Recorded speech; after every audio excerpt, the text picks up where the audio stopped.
A'udzu billahi minasyaitonir rajim. Bismillahirrahmanirrahim. Assalamualaikum warahmatullahi wabarakatuh. Innal hamdalillah nahmaduhu wa nasta'inuhu wa nastaghfiruhu wa na'udzu billahi min syururi anfusina wa min sayyiati a'malina. Walhamdulillahil qail fi kitabihil aziz. Inna hadzal Qur'an yahdi lillati hiya aqwam wa yubashshirul mu'minina alladhina ya'maluna as-salihati anna lahum ajran kabira. Asyhadu an la ilaha illallah wahdahu la syarika lah wa asyhadu anna Muhammadan 'abduhu wa rasuluhu la nabiyya wa la rasula ba'dah. Al-qail khairukum man ta'allama al-Qur'an wa 'allamah. Amma ba'du.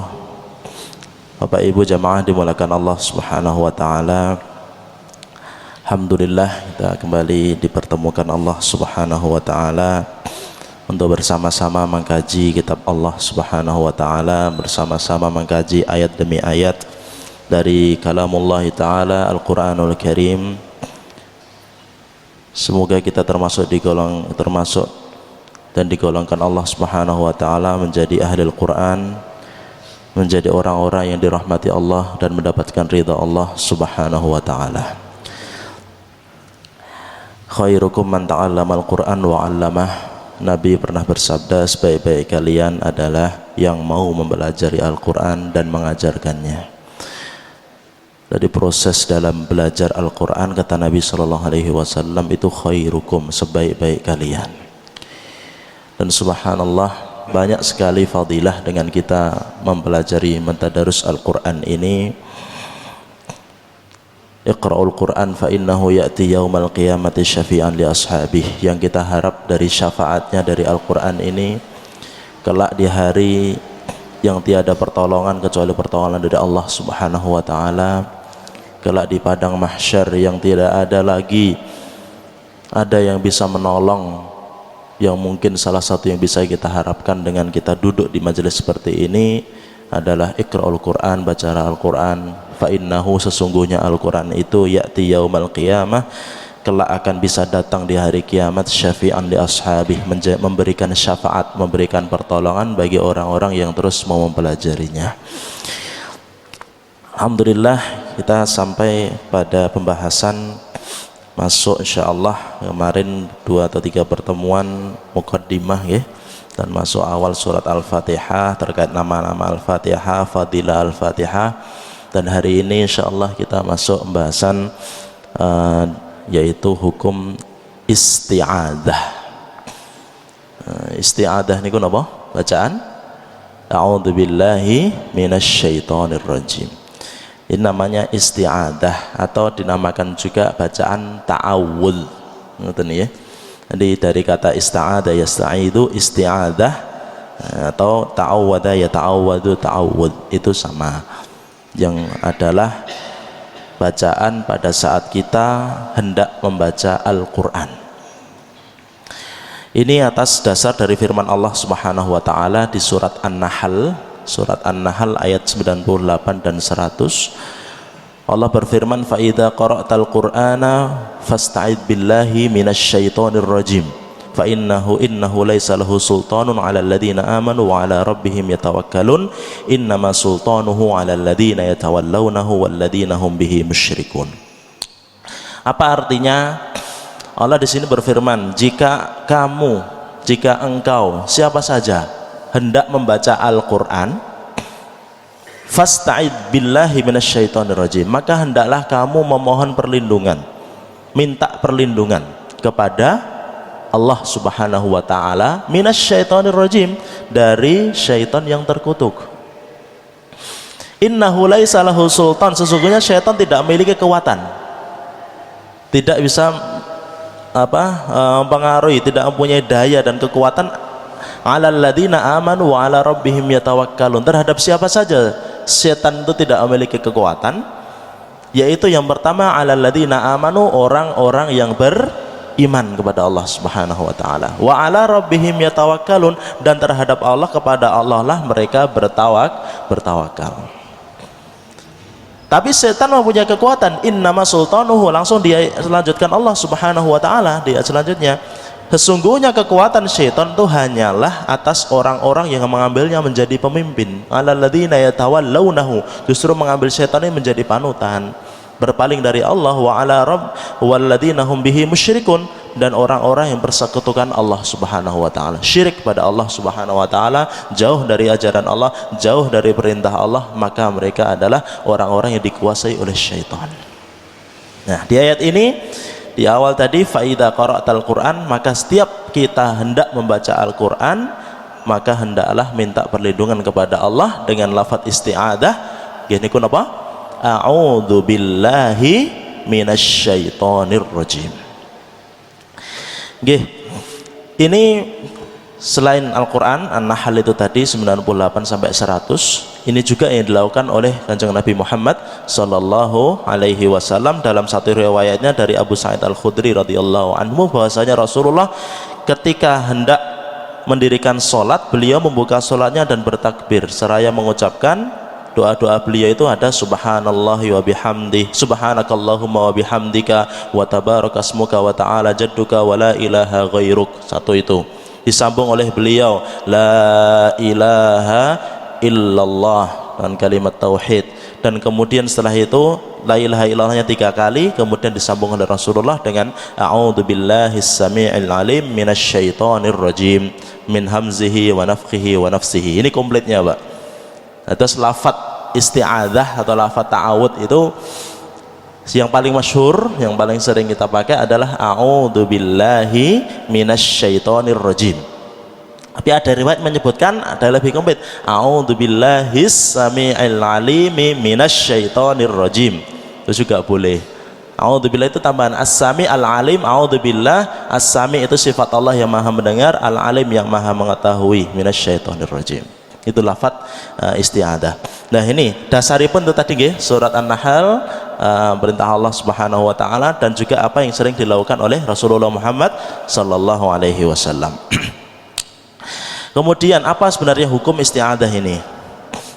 Hukumnya apa? Para ulama menjelaskan bahwasanya hukum kita membaca isti'adzah ini adalah hukumnya adalah sunnah. Jumhur ulama jumhur ulama mengatakan bahwa hukum isti'adzah adalah sunnah. Sunnah di sini adalah maksudnya sunnah dalam hukum. Niku jika kita lakukan maka mendapatkan pahala dari Allah Subhanahu wa taala, maka jika tidak kita lakukan pun tidak mendapatkan dosa. Tapi jangan sampai ditinggalkan. Sunnah itu sebenarnya tidak hanya mendapatkan, tidak dilakukan tidak mendapatkan dosa, tapi kalau tidak dilakukan kita bisa rugi gitu loh. Padahal ini adalah perintah Allah yang memang kalau tidak wajib, kalau tidak melakukan pasti mendapat dosa, boten. Tapi kalau kita tidak lakukan kita nanti rugi. Tidak minta perlindungan kepada Allah Subhanahu wa taala. Kemudian apa manfaat ta'awud? Imam Ibnu Katsir menjelaskan manfaat dari kita baca ta'awud, a'udzu billahi minasyaitonir rajim, sebelum membaca Quran, baik di luar sholat maupun di dalam sholat, semuanya disunahkan. Sebelum di luar sholat pada saat kita tilawah, maupun di dalam sholat pada saat kita sebelum baca Al-Fatihah, itu juga disunahkan ta'awud. Nah, apa manfaatnya? Yang pertama, mensucikan mulut dari kata-kata yang tidak bermanfaat dan buruk. Mensucikan mulut, karena apa? Sebelum kita baca Al-Quran, itu membaca kalamullah ta'ala, kita mau membaca ini kalamullah. Sebelum itu kita mungkin berkata-kata dengan keluarga kita dan sebagainya yang mungkin tercampur dengan kata-kata yang buruk. Lah, ini kemudian kita akan mulai membaca firman Allah Subhanahu wa taala. Kita bayangkan, Pak, yang akan kita baca itu bukan perkataan manusia. Yang akan kita baca bahkan bukan perkataan Nabi. Tapi yang akan kita baca dari lafadznya, semuanya, kata-katanya persis semuanya adalah semuanya dari Allah Subhanahu wa taala, dari kalamullah. Makanya ini li isy'ar 'azamati kalamillahi taala, kita rasakan besarnya ini kalamullah, keagungan kalamullah ini sebelum baca dengan mensucikan a'udzubillahi minasyaitonir rajim. Syukur-syukur selain itu zahir kita juga dibersihkan dengan sikat gigi, dengan siwak, itu lebih mulia lagi. Tapi bacaan sebelum kita baca untuk mensucikan mulut kita dari kata-kata yang tidak bermanfaat dan buruk, maka salah satunya dengan baca atau dengan baca ta'awud, a'udzubillahi minasyaitonirrajim, sebelum membaca firman Allah Subhanahu wa taala. Dan dia manfaat selanjutnya merupakan bentuk memohon pertolongan kepada Allah sekaligus pengakuan atas kekuasaannya. Karena kelemahan serta ketidakberdayaan hamba dalam melawan musuh yang sesungguhnya, yaitu syaitan. Pertama, ya setelah tadi mensucikan mulut kita dari perkataan yang buruk dan tidak bermanfaat, kemudian a'udzubillah ini mengandung makna memohon pertolongan kepada Allah, yaitu a'udzubillah. Mengapa mohon pertolongan kepada Allah Subhanahu wa taala? Karena kita ini hamba yang sebenarnya tidak punya kekuatan kecuali kekuatan dari Allah Subhanahu wa taala. Ada bacaan di sana, la haula wala quwata illa billah. Tidak ada daya, tidak ada kekuatan yang kita miliki ini illa billah, kecuali dari Allah Subhanahu wa taala. Semua yang kita miliki ini loh. Nahnu du'afa, kita ini lemah. Tapi yang menguatkan, yang bisa memberikan kekuatan kita siapa? Allah Subhanahu wa taala. Kita tidak bisa bergantung pada diri kita saja. Aku orang yang kuat. Enggak. A'udzubillah di sini mohon pertolongan kepada Allah karena kita tidak mampu. Karena kita lemah, terutama dalam memusuhi syaitan ini. Makanya ini sekaligus memohon pertolongan kepada Allah dan kemudian mengakui kelemahan kita di hadapan Allah Subhanahu wa taala. Ya Allah, berikan kami kekuatan untuk menghadapi siapa? Minasyaitonirrajim, dari syaitan yang terkutuk ini. Nah, ini para ulama menjelaskan syaitan atau musuh itu dibagi menjadi dua. Apa itu? Ada di sana yaitu musuh syaitan dari kalangan manusia. Dari kalangan manusia. Enten yaitu syaitan itu kalau manusia dhahiriyah, dhahir yang kelihatan. Tapi ada di sana syaitan yaitu dari kalangan batiniyah, dari kalangan jin. Dua ini apa bedanya? Jika dari kalangan manusia, ya, kita musuhi mereka, musuhi orang-orang yang musuh Islam dalam peperangan misalnya, itu jika kita melawan mereka dan kemudian kita sudah berusaha sekuat tenaga dan kita kalah dengan itu, kita meninggal misalnya, ini dalam misal dihukumi dengan hukum syahid. Bagaimana Pak? Syahid, syahid min syuhadaillah. Hukumnya syahid Pak, mendapatkan pahala, banyak fadilahnya di sana.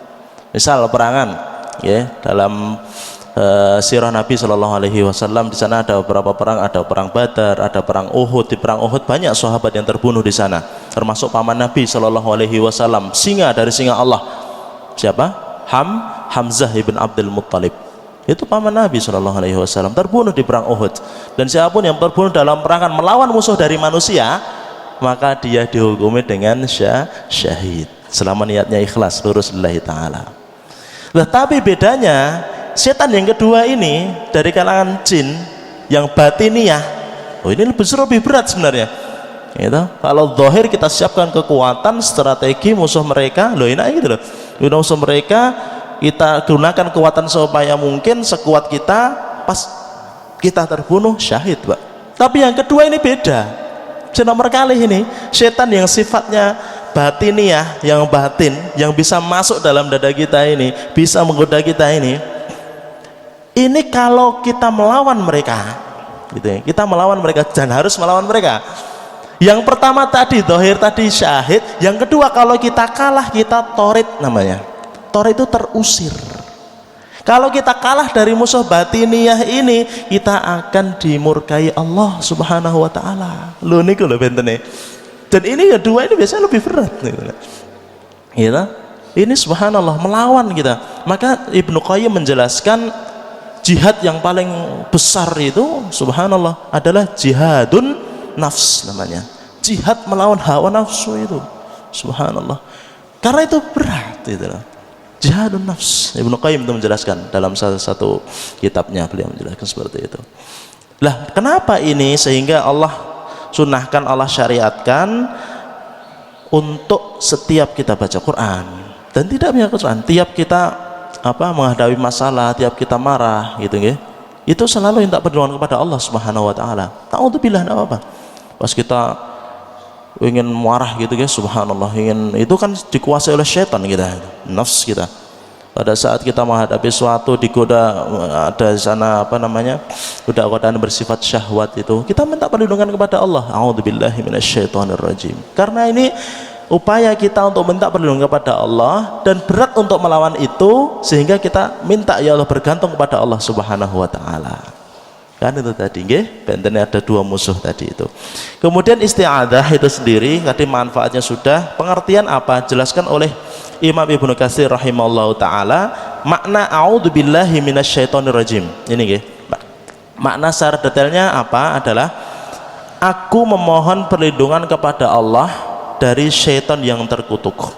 Itu dulu maknanya pun, a'udzubillah, minta perlindungan kepada Allah minasyaitonirrajim, dari syaitan yang terkutuk.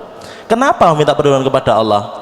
Ini dijelaskan agar ia tidak membahayakan diriku dalam urusan agama dan duniaku.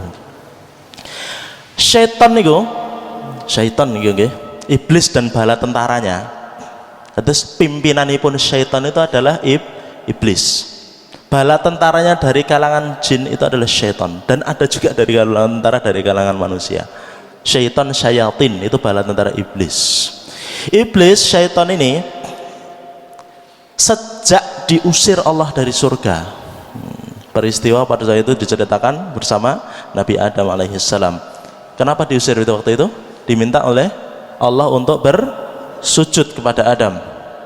Wa idh qala rabbuka lil malaikati usjudu li adama fasajadu illa iblis. Allah memerintahkan kepada para malaikat, sujudlah kepada Adam. Sujud di sini bukan sujud penyembahan nih, Pak, tapi sujud perintah Allah untuk menghormati Adam. Fasajadu, malaikat sujud semuanya, plak illa iblis, sekali kecuali setunggal mawon yang enggak mau sujud, enggan, ya namanya iblis. Aba wastakbara, sebabipun napa? Dia hendak tidak mau sujud kepada Allah, kepada Adam atas perintah Allah, wastakbara, dan dia sombong. Sifat iblis. Di surat Al-A'raf dijelaskan lagi, qala rabbi, ya Allah, kenapa asjudu liman khalaqta tina? Kenapa aku ini diperintahkan sujud kepada seseorang, kepada makhluk yang diciptakan dari tin. Tin itu tanah. Ana khairum minhu, aku ini, kata iblis, Pak, subhanallah, lebih baik darinya. Khalaqtani min nar wa khalaqtahu min tin. Engkau ciptakan aku ya Allah dari api, dari minar, dari api. Wa khalaqtahu min tin, dan Adam itu dari tanah. Iblis itu merasa lebih baik dari Adam. Aku ini suka api lebih mulia dari tanah, gitu loh, subhanallah. Karena kesombongan yang ada dalam diri iblis itu, subhanallah, maka membuat dia tidak mau sujud kepada Adam, padahal itu perintah Allah Subhanahu wa taala. Yang kedua, dia kemudian mal'un, dilaknat oleh Allah Subhanahu wa taala, diusir dari surga Allah Subhanahu wa taala ila yaumi yub'atsun, sampai nanti dibangkitkannya para makhluk hari kiamat. Ini sekaligus kita ambil pelajaran, subhanallah. Makanya Nabi SAW nanti bersabda niku, la yadkhulul jannah, tidak akan masuk surga, mangkana fil qalbihi, yang siapa dalam hatinya misqala khardalin au habbatin min kibr, yang dalam hatinya terdapat satu biji saja, kecil saja, min kibr, dari kesombongan. Subhanallah, dari kesombongan. Iblis merasa ana khairu minhu, aku ini lebih baik loh, gitu loh. Ini subhanallah, kita sekaligus muhasabah, ya Allah ya Rabbi, gitu, subhanallah. Iblis diusir Allah, dilaknat Allah karena ada kesombongan darinya. Aku lebih baik darinya. Aku gini misalnya, aku sholat kerong sholat, subhanallah, jangan sampai ada dalam diri kita. Aku ngaji loh, gitu. Ngaji itu karo mungkin di sana sudah banyak ngaji loh, itu yang nggak pernah ngaji, jangan sampai, Pak, ampunten. Jangan sampai terbersit dalam hati kita. Kita khawatirkan nanti. Itu seperti itu, subhanallah. Ya, ana khairu minhu, aku lebih baik darinya, adalah kalimat yang muncul dari mulutnya iblis yang membuat dia terlaknat dari rahmat Allah Subhanahu wa taala. Nah, iblis sejak diusir Allah Subhanahu wa taala, sejak dikeluarkan dari surga itu sudah bersumpah. Nah, ini masalahnya. Sudah bersumpah, la'atiyannahum min baini aydihim wa min khalfihim wa an aymanihim wa an syama'ilihim wa la tajidu aktsarahum syakirin. Ya Allah, tangguhkan aku sampai hari kiamat. Iya, kata Allah Subhanahu wa taala. Berikan penangguhan, iblis itu berikan waktu hidup, Pak, sampai nanti hari kiamat. Ngoten lho. Dan sumpahnya iblis, la'atiyannahum, aku akan datangi manusia dari arah mana saja. Depan digoda dari depan kok tidak berhasil, dari belakang tidak berhasil, dari kanan tidak berhasil, dari kiri, dari atas, dari bawah, dari arah mana saja. Yang selalu digoda iblis itu siapa saja, tidak hanya orang awam yang mungkin belum sholat, tetapi siapapun yang mungkin sudah rajin sholat kita, itu termasuk iblis itu selalu menggoda, selalu menjerumuskan kita. Dalam titik lemah-lemah kita selalu diajak-ajak untuk keburukan. Itu sumpahnya iblis sampai hari kiamat, sumpahnya para syaitan dan bala tentaranya, iblis dan bala tentaranya ini sampai hari kiamat, untuk selalu mengajak-ajak manusia, menyeret manusia. Diseretan pundi? Iblis itu kan sudah dilaknat Allah, oke, diberi penangguhan sampai hari kiamat, tapi nanti dimasukkan neraka Allah Subhanahu wa taala. Lah, iblis itu sejak itu sampai hari kiamat pengennya nyeret-nyeret manusia, ngajak-ngajak mereka untuk masuk neraka gitu loh masalahnya.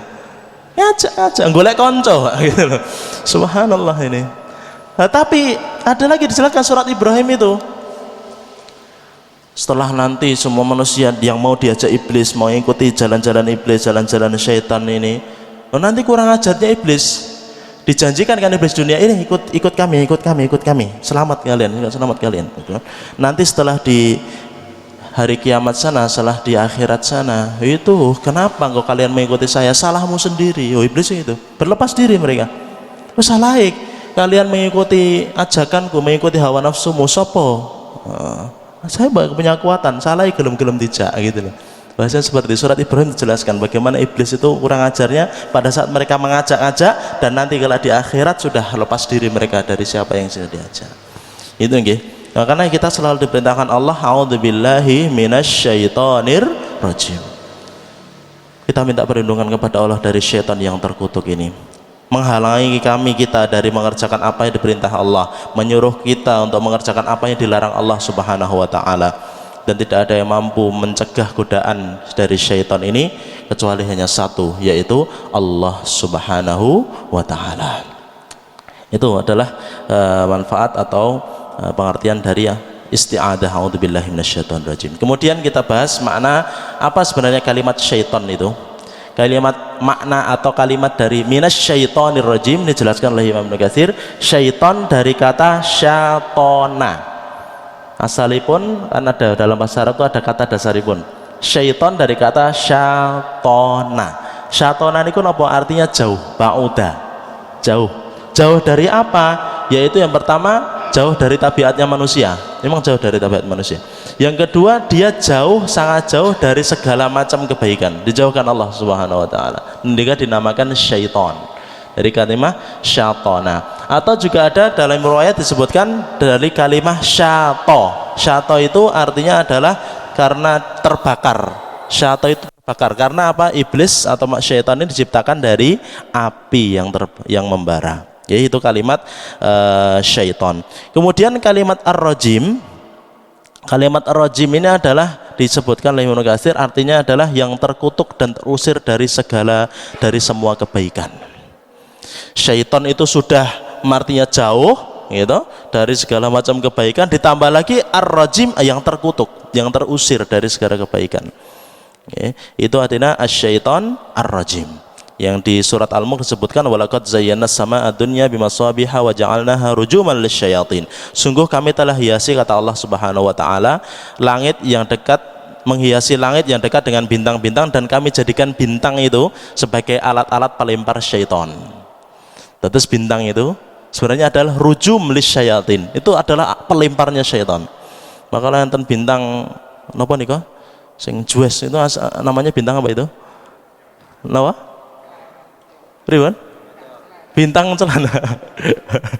Bintang kejora.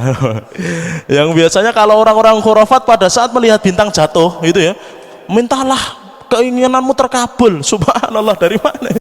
Ya, padahal Allah jelaskan di surat Al-Mulk, rujuman lis syayatin. Kalau melihat seperti itu, subhanallah, a'udzubillahi minasyaitonirrajim. Ya, itu melempar ke syaitan, dilempar oleh para malaikat dengan bintang-bintang itu. Ya, karena syaitan itu kerjanya, para jin dan syaitan itu mencuri kabar dari langit. Mereka naik ke langit dan dilempar oleh para malaikat dengan bintang-bintang itu. Jadi ampun, orang-orang kan gitu ngajarinya.